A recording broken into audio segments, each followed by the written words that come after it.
پاکستان میں گاڑی خریدنا اب خواب نہیں بلکہ حقیقت بن چکا ہے۔ وہی کار جو آج لاکھوں روپے میں آپ کی پہنچ سے باہر ہے، ایک مہینے میں کئی لاکھ سستی ہو جائے گی۔ جی ہاں، یہ کوئی افواہ نہیں ہے بلکہ سرکاری طور پر اس کا اعلان ہونے والا ہے۔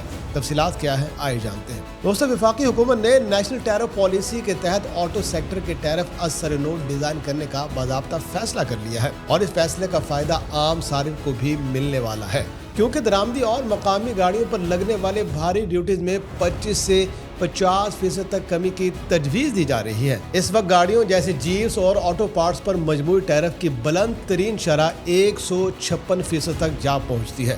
نئی پالیسی کے تحت یہ شرح کم ہو کر تقریباً 74% رہ جائے گی، یعنی صرف ٹیکس اور ڈیوٹی کے مد میں ہی گاڑی کی قیمت میں لاکھوں روپے کا فرق پڑ سکتا ہے۔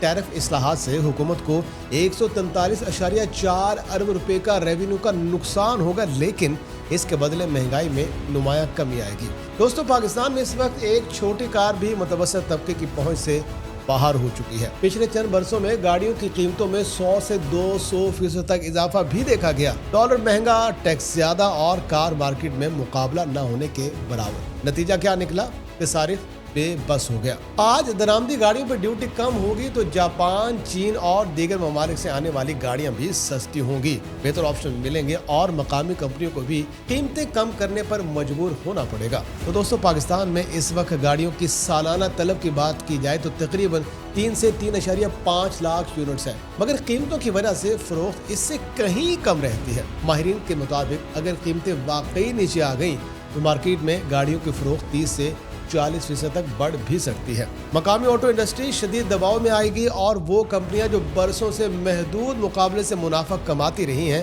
اب انہیں کوالٹی بہتر اور قیمت بھی کم کرنا پڑے گی۔ بصورت دیگر سارے درآمدی گاڑیوں کو ترجیح دے گا۔ ناظرین، یہ اصلاحات صرف گاڑیوں تک محدود نہیں ہیں۔ آٹو پارٹس پر بھی ڈیوٹی کم ہونے سے مرمت اور اسپیئر پارٹس بھی سستے ہوں گے۔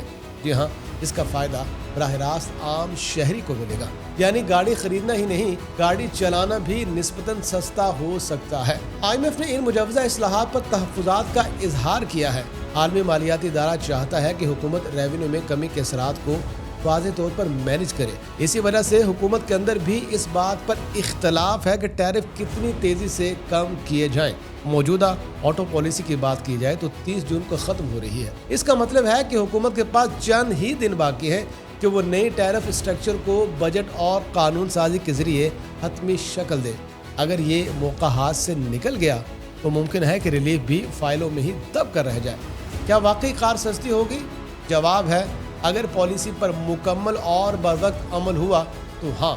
25 سے 50% ڈیوٹی کٹ، 156 سے 74% ٹیرف کمی اور 143 ارب کے ریونیو نقصان وہ فیکٹرز ہیں جو مارکیٹ کو ہلا کر رکھ سکتے ہیں۔